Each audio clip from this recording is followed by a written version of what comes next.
sejahtera dalam kasih Tuhan kita Yesus Kristus. Bapak, Ibu, saudara-saudari yang dikasihi dan diberkati oleh Tuhan. Saat ini kita akan membaca dan merenungkan firman Tuhan. Mari kita persiapkan bacaan kita pada saat ini, yaitu dalam Kitab Kudus Perjanjian Lama, yaitu dalam Kitab Yehezkiel pasalnya yang ke-18, ayatnya yang pertama hingga ayatnya yang ke-9. Sekali lagi, Yehezkiel pasalnya yang ke-18, ayatnya yang pertama hingga ayatnya yang ke-9. Namun sebelum itu, mari kita berdoa. Segala pujian syukur, hormat, kemuliaan kami panjatkan kehadirat-Mu yang Maha Kudus, ya Tuhan Yesus Kristus, Sang Pemilik kehidupan kami. Terima kasih Tuhan atas anugerah-Mu dalam kehidupan kami, sehingga sampai saat ini kami boleh ada sebagaimana kami ada. Kami percaya bukan karena kuat dan hebatnya kami, tetapi karena kasih karunia-Mu dalam kehidupan kami. Saat ini ya Tuhan, kami hendak membaca dan merenungkan firman-Mu. Kiranya Roh Kudus-Mu hadir dalam hati dan pikiran kami masing-masing. Berikan kami hikmat, berikan kami pengertian, agar supaya firman yang hendak kami baca dan kami renungkan ini benar-benar dapat menjadi berkat dalam kehidupan kami, dan kami dapat menjadi pelaku-pelaku firman yang setia. Ini doa dan ungkapan syukur kami ya Tuhan. Berfirmanlah karena kami telah siap untuk mendengarkannya. Amin. Bapak, Ibu, saudara-saudari yang dikasihi dan diberkati Tuhan, sekali lagi pembacaan Alkitab kita pada saat ini terdapat dalam Yehezkiel pasalnya yang ke-18, ayatnya yang pertama hingga ayatnya yang ke-9.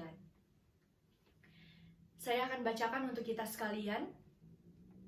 Lembaga Alkitab Indonesia memberikan judul, Setiap Manusia Bertanggung Jawab Atas Dirinya. Maka datanglah firman Tuhan kepadaku, ada apa dengan kamu, sehingga kamu mengucapkan kata sindiran ini di tanah Israel? Ayah-ayah makan buah mentah, dan gigi anak-anaknya menjadi ngilu. Demi aku yang hidup, demikianlah firman Tuhan Allah. Kamu tidak akan mengucapkan kata sindiran ini lagi di Israel. Sungguh, semua jiwa aku punya. Baik jiwa ayah maupun jiwa anak aku punya. Dan orang yang berbuat dosa, itu yang harus mati. Kalau seseorang adalah orang benar dan ia melakukan keadilan dan kebenaran, dan ia tidak makan daging persembahan di atas gunung, atau tidak melihat kepada berhala-berhala kaum Israel, tidak mencemari istri sesamanya, dan tidak menghampiri perempuan waktu bercemar kain, tidak menindas orang lain, ia mengembalikan gadaian orang, tidak merampas apa-apa, memberi makan orang lapar, memberi pakaian kepada orang telanjang, tidak memungut bunga, uang, atau mengambil riba, menjauhkan diri dari kecurangan, melakukan hukum yang benar di antara manusia dengan manusia, hidup menurut ketetapanku, dan tetap mengikuti peraturanku dengan berlaku setia. Ialah orang benar, dan ia pasti hidup. Demikianlah firman Tuhan Allah.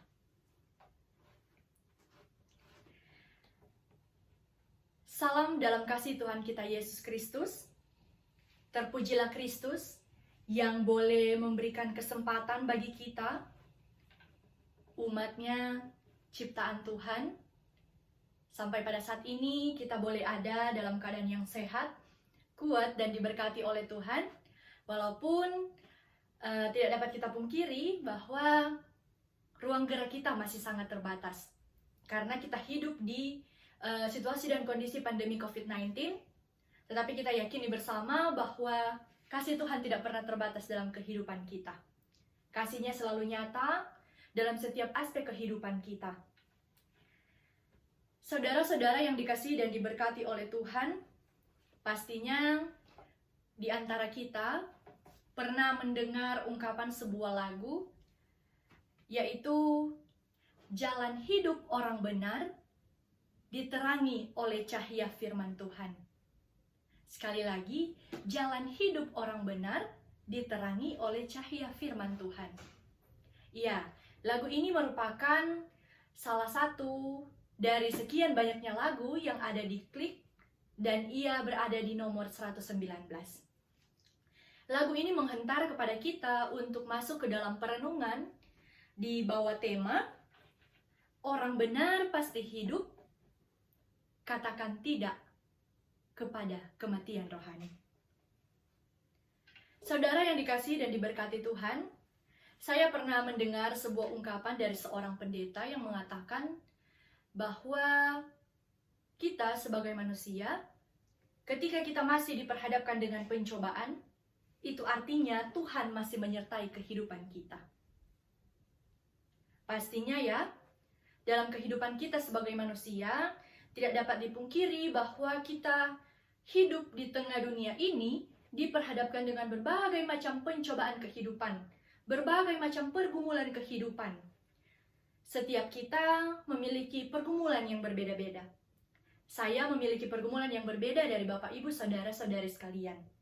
Kita yang berada di tempat ini pastinya memiliki berbagai macam pergumulan yang berbeda-beda. Karena inilah dinamika yang terjadi dalam kehidupan kita sebagai seorang manusia. Ibarat kehidupan kita, kalau Bapak Ibu yang sering ke pasar, di sana kita menemui banyak sekali orang dengan berbagai-bagai macam latar belakang, yang pergi dengan tujuan yang berbeda. Yang ke pasar mungkin ada seorang ibu yang ingin membeli bumbu dapur, ada seorang bapak yang ingin membeli sepatu, ada seorang anak yang mungkin ingin membeli buah, dan lain-lain sebagainya. Pergi ke pasar dengan tujuan dan maksud yang berbeda-beda. Begitulah kehidupan kita. Kehidupan kita sangat ramai di dunia ini, dan kita memiliki pergumulan, memiliki pencobaan yang berbeda-beda. Pastinya ya, kalau misalnya ditanya kepada kita sekalian, di antara kita yang ada di tempat ini, siapa yang hidupnya tidak pernah merasakan pencobaan? Siapa yang hidupnya tidak pernah merasakan pergumulan? Saya yakin bahwa tidak ada yang berani untuk menunjuk tangan. Karena inilah realitas yang kita hidupi. Saudara-saudara yang dikasihi dan diberkati Tuhan, namun di atas segala pencobaan dan pergumulan yang kita hadapi, pertanyaannya adalah, apakah di tengah pencobaan dan pergumulan itu, kita masih hidup benar di hadapan Tuhan? Apakah kita masih mempertahankan jati diri kita sebagai seorang yang takut akan Tuhan, seorang yang hidup benar di hadapan Tuhan, di tengah berbagai pergumulan yang kita hadapi? Saudara-saudara yang dikasihi dan diberkati oleh Tuhan, dalam pembacaan kita pada saat ini, yaitu dalam Kitab Kudus Perjanjian Lama, Yeskiel pasalnya yang ke-18, ayatnya yang pertama hingga ayatnya yang ke-9. Ini merupakan suatu kesatuan perikop dari Yeskiel pasal 18, ayatnya yang pertama hingga ayatnya yang ke-32. Dan Lembaga Alkitab Indonesia memberikan judul, Setiap manusia bertanggung jawab atas dirinya. Berdasarkan bacaan kita pada saat ini, rupanya saudara-saudara, pada waktu itu banyak orang Yahudi yang percaya bahwa mereka dihukum karena dosa-dosa para leluhur mereka yang hidup jauh sebelum mereka ada. Jadi mereka berpikir bahwa Allah ini tidak adil. Allah ini menghukum kami atas dasar dosa-dosa yang tidak kami lakukan. Allah menghukum kami atas dasar dosa-dosa yang dilakukan oleh leluhur kami, oleh nenek moyang kami. Sehingga dalam ayatnya yang kedua mereka berkata, dalam bentuk kata-kata sindiran, yaitu ayah-ayah makan buah mentah dan gigi anak-anaknya menjadi ngilu. Maksudnya di sini saudara-saudara, seakan mereka mengatakan bahwa leluhur kami yang berbuat dosa. Kenapa kami yang harus merasakan dosa-dosa yang dilakukan oleh para leluhur kami? Apakah ini suatu hal yang bisa dikatakan sebagai suatu ketidakadilan? Apa yang tidak kami lakukan, tetapi dosanya ditimpahkan ke dalam kehidupan kami. Namun tanpa mereka sadari, saudara-saudara, bahwa mereka justru melakukan hal-hal yang lebih dari apa yang dilakukan oleh leluhur mereka. Mereka melakukan hal-hal yang lebih keji lagi daripada yang dilakukan oleh leluhur mereka. Di sini, Nabi Yeskiel ia tampil untuk menyuarakan bahwa Allah tidak pernah menuntut hal yang tidak pernah dilakukan oleh umatnya. Atau Allah tidak pernah mengadili seseorang berdasarkan apa yang tidak dilakukan olehnya. Namun Allah adalah setia dan adil. Ia meminta umatnya untuk mempertanggungjawabkan segala sesuatu yang dilakukannya dalam kehidupannya. Baik itu yang jahat ataupun itu yang baik, semuanya kita sebagai manusia akan mempertanggungjawabkannya kepada Allah.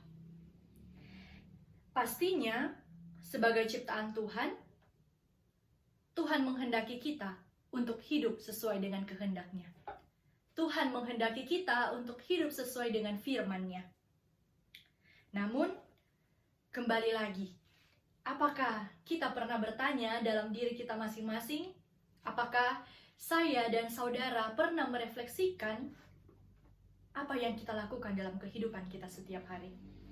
Apakah kita pernah bertanya dalam diri kita sendiri, apa hal yang seharusnya saya lakukan dalam kehidupan ini? Atau apakah kita sudah hidup sesuai dengan kehendak Tuhan? Atau apakah kita sudah benar dan setia di hadapan Tuhan Allah kita? Tentunya saudara-saudara, jawabannya ada di dalam hati dan pikiran kita masing-masing. Dan dalam firman Tuhan kita saat ini mengajarkan kita beberapa hal. Hal yang pertama, setiap orang yang berbuat dosa akan binasa karena dosanya. Berangkat dari rasa yang diutarakan oleh Allah bahwa apa yang kita lakukan, kita yang akan pertanggungjawabkan. Oleh karena itu, ketika kita berbuat dosa, itu artinya kita akan dibinasakan oleh dosa kita. Karena sadar ataupun tidak sadar, kita sebagai manusia pastinya selalu melakukan dosa. Baik dalam pikiran kita, dalam perkataan kita, ataupun dalam tingkah laku kita setiap hari. Dalam pembacaan kita pada saat ini, tentu kita sudah mengetahui apa-apa yang masuk dalam kategori dosa. Atau hal-hal apa yang dikatakan sebagai sebuah dosa, sebuah hal yang keji di hadapan Tuhan, sebuah hal yang mendukakan hati Tuhan. Jika kita melihat dalam pembacaan kita saat ini, Allah membenci penyembahan berhala. Allah membenci hidup yang dipenuhi oleh hawa nafsu yang mencemari diri. Allah membenci orang yang menindas orang lain dan merampas milik orang lain. Sesungguhnya, saudara-saudara, hukuman dari dosa adalah penderitaan dan kesengsaraan jiwa. Pastinya, kita sebagai manusia, saya dan saudara-saudara sekalian, tidak mau menderita dalam kehidupan ini. Kita tidak mau ada dalam rasa kesedihan, kita tidak mau ada dalam rasa duka cita, kita tidak mau ada dalam situasi dan kondisi penghukuman Allah. Kita tentunya tidak mau Allah murka dalam kehidupan kita.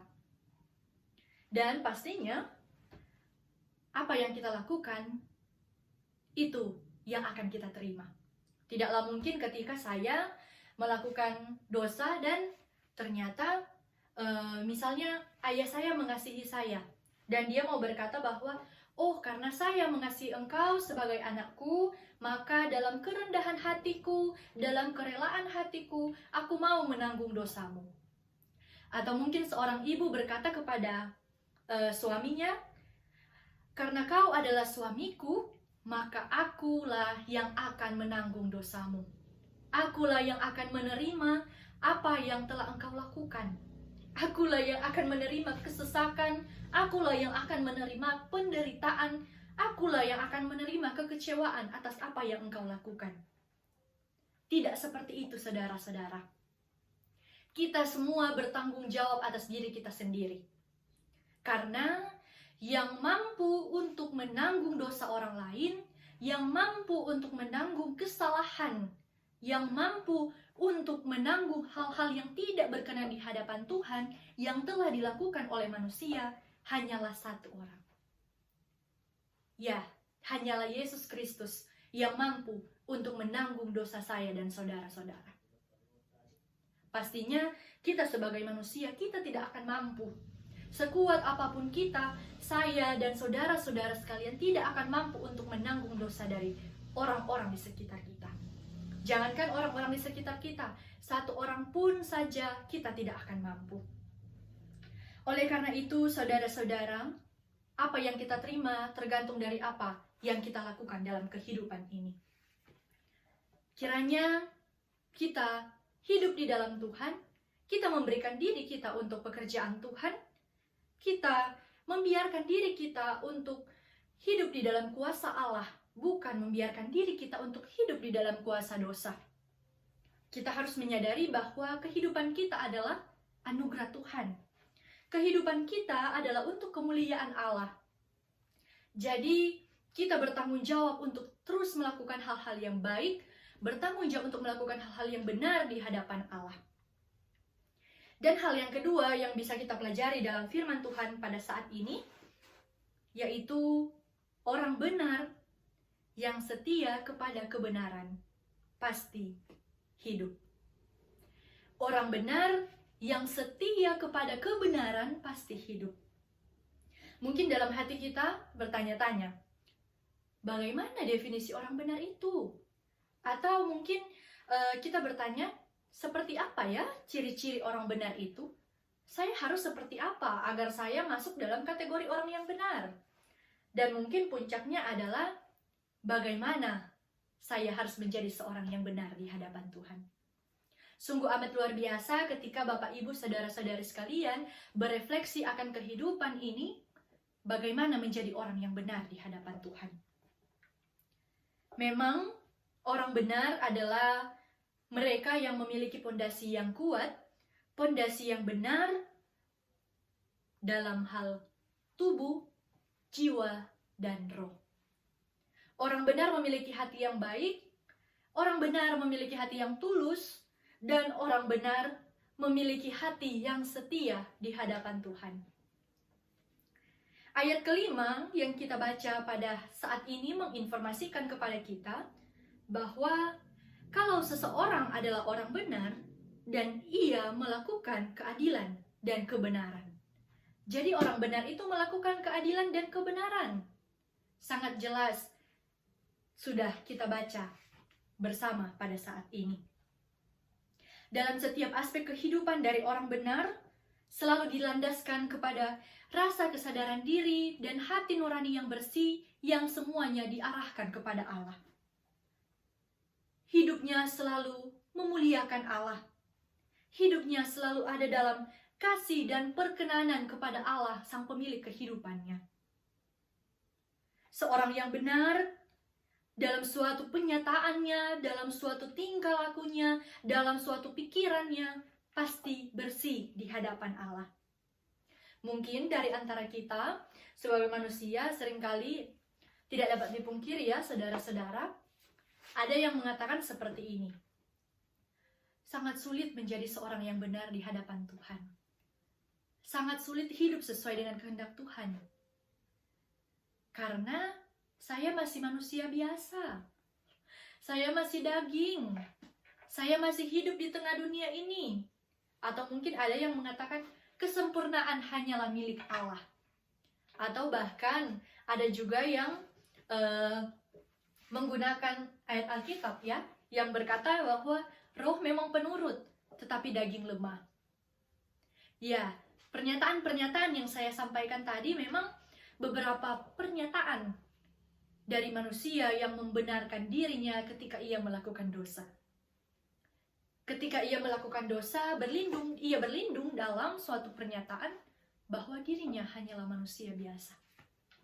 Kalau seperti itu pertanyaannya, lalu kapan kita mau berkomitmen untuk hidup sesuai dengan kehendak Tuhan? Sedangkan selama kita hidup, kita adalah memang manusia biasa. Kita tidak bisa melampaui apa yang Allah lakukan dalam kehidupan kita. Namun saat ini firman Tuhan menegur kita, mengingatkan kepada kita untuk terus menjadi orang yang benar di hadapan Allah. Kalau bukan kita, siapa lagi? Kalau bukan sekarang, kapan lagi? Tuhan menganugerahkan waktu dan kesempatan kepada kita untuk terus hidup di dalamnya. Kita harus senantiasa berusaha, berjuang untuk hidup di dalam Tuhan. Untuk hidup menuruti perintah Allah. Berlaku setia dan adil. Secara ritual, kita mendekatkan diri melalui peribadatan-peribadatan. Kita membangun hubungan pribadi dengan Allah.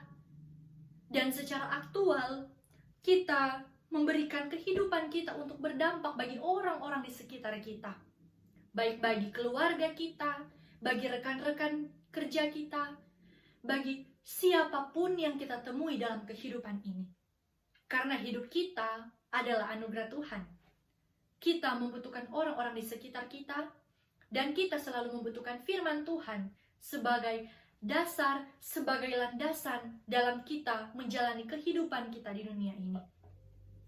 Oleh karena itu, saudara-saudara yang dikasihi dan diberkati oleh Tuhan, firman Tuhan saat ini menegur kita untuk meninggalkan segala hal yang menjauhkan kita daripada Tuhan.